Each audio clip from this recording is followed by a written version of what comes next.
नमस्कार, जय हिंद, वंदे मातरम दोस्तों। मैं नवदीप सिंह तक्षला बुंदेलखंड में आपका एक बार फिर स्वागत करता हूं।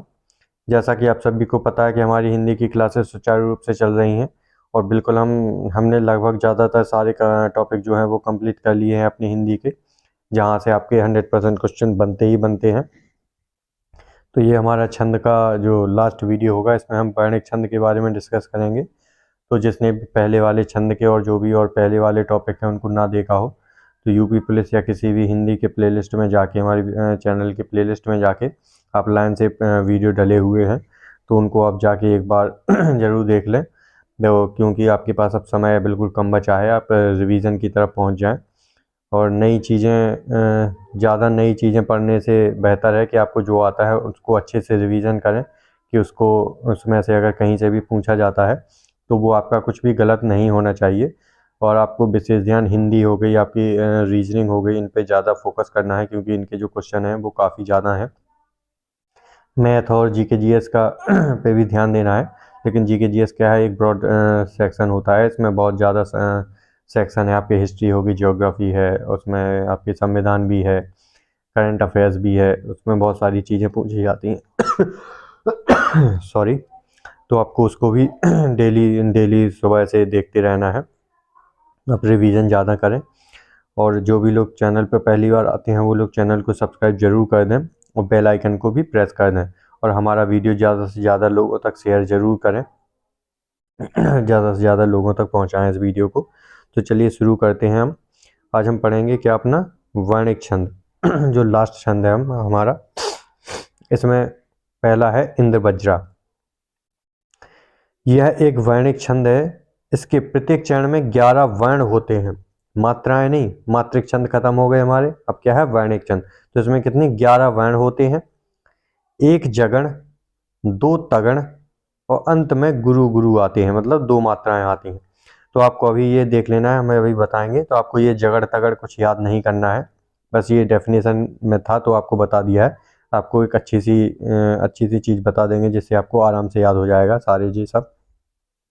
कुछ लोग क्या है इसमें ये सब रटवाते हैं कि जगड़ की क्या मात्राएं होती हैं, तगड़ की क्या होती हैं, ये सब। तो आपको ये नहीं करना है। चलिए देखते हैं आगे। जागो उठो भारत देशवासी, आलस्य त्यागो ना बनो विलासी। तो 11 वर्ण कैसे हैं, 1 2 3 4 5 6 7 8 9 10 11। तो हमारे 11 वर्ण हो गए इसमें। और अब देखते हैं कि इसमें मात्रा चढ़ाना हमने पहले ही सीख लिया है। तो जागो में देखो 2 2, उठो में 1 2, भारत में 2 1 1, देशवासी में 2 1 2 2। ये हो गया आपका। तो इनको 3-3 के सेक्शन में बांटना है हमें, क्योंकि कितने सेक्शन में, 3-3 के। तो एक ये हो गया, एक ये हो गया आपका, एक ये और ये हो गया लाइन से। यहाँ पे ये ऐसा हो जाएगा, यहाँ पे ये छोड़ दिए। बाद में ये वाले लोग आपके गुरु गुरु आ गए, मतलब 2 गुरु आ गए। तो आपने देखा होगा कि इसमें क्या था, एक जगण, 2 तगड़। तो देखो 2 एस एस आई आप ऐसे से याद कर सकते हैं। तो ये 2 तगड़ हो गए, एक जगड़ मतलब ISI। तो आपको ये जगड़ मगड़ नहीं करना है, आपको याद रखना है कि क्या, एक ISI है। ISI तो आपको याद हो जाएगा अच्छे से। तो इसमें क्या है, एक ISI है। आपका जो इंद्रवज्रा है उसमें एक ISI, आपकी ये मात्रा मिलेगी 1 2 1, ये एक होगी ओनली, एक बार आएगा। ये एक क्या है, जगण, इसको जगण कहते हैं। ये एक आएगा। तो आपको क्या याद रखना है कि इंद्रवज्रा में 11 वर्ण होते हैं प्रत्येक चरण में और एक ISI की मात्रा होती है। एक ISI आता है इसमें, इंद्रवज्रा में एक ISI, इतना याद रखना है बस। आपको जगड़ मगड़ सब भूल जाइए, बस कि 11 वर्ण होते हैं और एक ISI, ये आपको आराम से याद हो जाएगा। एक ISI आता है आपको, क्योंकि मात्रा चढ़ाना हमने पहले ही मात्रिक छंद में पहले बता दिया है। ठीक है, दूसरा देखते हैं। ये क्या है, उपेंद्र वज्रा। यह एक वर्णिक छंद है। इसके प्रत्येक चरण में 11 वर्ण होते हैं, इसमें भी 11 वर्ण होते हैं। इस छंद में 2 जगण, एक तगण और अंत में गुरु आता है। यदि लघु आए तो उसे भी गुरु माना जाता है। मतलब अंत में क्या आता है, गुरु आता है। अगर मात्रा एक आती है तो इसको भी अपने आप क्या, गुरु मान लिया जाता है। ठीक है, इसमें क्या आती हैं, 2 जगण, एक तगण। तो आपको पता है ये जगड़ तगड़ भूल जाइए। अब ये देखते हैं, त्वमेव माता च पिता त्वमेव, त्वमेव बंधुश्च सखा त्वमेव।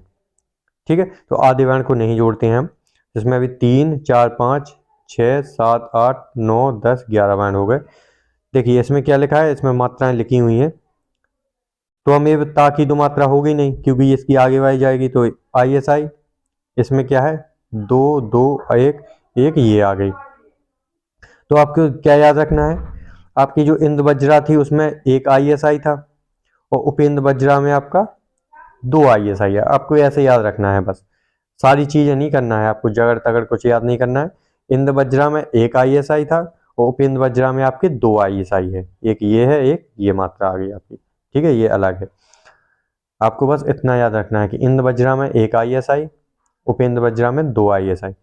इंद्र वज्रा का उल्टा छंद उपेंद्र वज्रा होते हैं, क्योंकि उसमें एक इसमें 2। ठीक है, अब आपको ध्यान रखना है क्या, मालनी है, यह एक वर्णिक छंद है। ठीक है, इसके प्रत्येक चरण में 15 वर्ण होते हैं। कितने, इंद्र वज्रा में 11, उपेंद्र वज्रा में 11 और मालनी में 15 वर्ण होते हैं।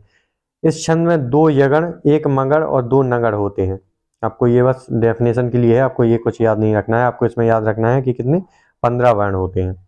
ठीक है, अब देखते हैं, पल पल जिनके में पंथ को देखती थी। पंथ मतलब रास्ता। अब इसमें आप मात्रा चढ़ाएंगे तो ये आ गई आपकी 1 1 1, फिर 1 1 1 2 2 2, था में 1, को में 2, देख ती और थी में 2। ये हो गई आपकी मात्राएं। आप 3 3 के जोड़े बनाएंगे तो एक ये होगा, एक ये होगा, एक ये होगा, एक ये होगा और एक ये होगा। तो आपको ये सब याद नहीं करने हैं कि 1 मगड़, 2 नगड़, 2 यगड़। इंद्र वज्रा में 1 ISI, उपेंद्र वज्रा में 2 ISI और मालनी में 2 111 आते हैं। 1 1 1 1 1 1 2 बार आते हैं। क्योंकि और किसी में ये 2 बार नहीं आएगा आपका। ठीक है, ये एक ये हो गया, एक आपका एक हो गया, ये हो गया। तो मालनी में क्या आते हैं, 2 बार 111 आता है। आपको इतना ध्यान रखना है, 2 111 आते हैं। तो आपका ये मालनी भी हो गया। अब लास्ट है आपका सवैया। यह एक वर्णिक छंद है। इसके प्रत्येक चरण में 22 से लेकर 26 वर्ण होते हैं, थोड़ा लंबा होता है ये। इस छंद में 5 से 7 भगण होते हैं। 5 से लेके 7 के मध्य तक, 5 हो सकते हैं, 6 हो सकते हैं और 7 हो सकते हैं, भगड़ होते हैं। तो आपको ये भी ध्यान नहीं रखना है कि भगड़ क्या होता है। आगे देखते हैं, मानुष हो तो वही रसखान, बसो ब्रज गोकुल गांव के ग्वारन। आपने ये लिखा, आपको मात्राएं चढ़ाना आता है, आपने चढ़ाई मानुष में 2 1 1 ऐसे ही चढ़ा लिया आपने। अब आप जब काउंट करेंगे, एक ये हो गया आपका, भागड़ क्या होता है, 2 1 1 ये होता है। लेकिन आपको ध्यान रखना है कि एक ये हो गया, दूसरा ये है, तीसरा ये है, चौथा ये है, पांचवा ये है, और ये और दूसरे हैं। तो आपको ये ध्यान नहीं रखना है बस कितने हो गए, 5 ये वाले आ गए इकट्ठे, इतने सारे, और किसी में ऊपर आ ही नहीं रहे हैं, नहीं आ रहे ना। इसमें ना तो देखो 111 है, मतलब मालनी नहीं है। ISI है इसमें कहीं पे, नहीं है, तो मतलब इंद्र वज्रा उपेंद्र वज्रा नहीं है। क्या बचा आपका, सब यही बचा। तो आप ऐसे ही याद कर सकते हैं, आपको कोई चीज़ पूरी रटने की जरूरत ही नहीं है। आपके ये सब हो गए 6 वगैरह। ये आप एक्स्ट्रा हैं, ये ध्यान रख सकते हैं कि धनाक्षरी में 31 वर्ण, मनहरण में 31 वर्ण, मंदाक्रांता में 17 वर्ण, बसंत तिलका में 14 वर्ण और वंशथ्य में 12 वर्ण होते हैं। ये एक्स्ट्रा है, आपको इनको ज़्यादा याद करने की जरूरत नहीं है। आपको एक बार रिवीजन करवा दें। इंद्र वज्रा में 1 ISI, उपेंद्र वज्रा में 2 ISI, मालिनी में 1 1 1 1 1 1 2 बार 111। अब क्या बचा आपका, सवैया में 5 से लेके 6 बार भगड़ आता है आपका, मतलब भगड़ क्या हो जाएगा आपका, 2 1 1। ठीक है, आपको ऐसे भी ध्यान रखते हैं कि ISI ये इंद्र वज्रा नहीं है, उपेंद्र वज्रा नहीं है, मालनी नहीं है, तो आपका अपने आप क्या हो जाएगा, सवैया हो जाएगा। तो आपके ये जो छंद थे वो आपके पूरे कंप्लीट हो गए हैं। तो आप एक बार रिवीजन अच्छे से ज़रूर कर लें कि सममात्रक में कितने थे। सममात्रक में आपके 5 थे। कैसे बताया था, ये आता है क्योंकि कभी बार। सममात्रक में 5 थे, आपने चौपाई गाई। चौपाई गाई तो आपका क्या हो गया, रोला हो गया। वहाँ पर आपको रूपमाला पहनाई गई। किसने पहनाई, गीतिका ने और हरि गीतिका ने। ये हो गया। आपको इनकी मात्राएं भी याद कर लेनी है। और फिर क्या है आपका अर्ध सममात्रक है, तो रोला दोहा, सोरठा, बरवे और उल्लाला हो जाएगा आपका अर्ध सम में। और फिर विषम मात्रक में क्या हो जाएगा आपका कुंडलियां और छप्पय।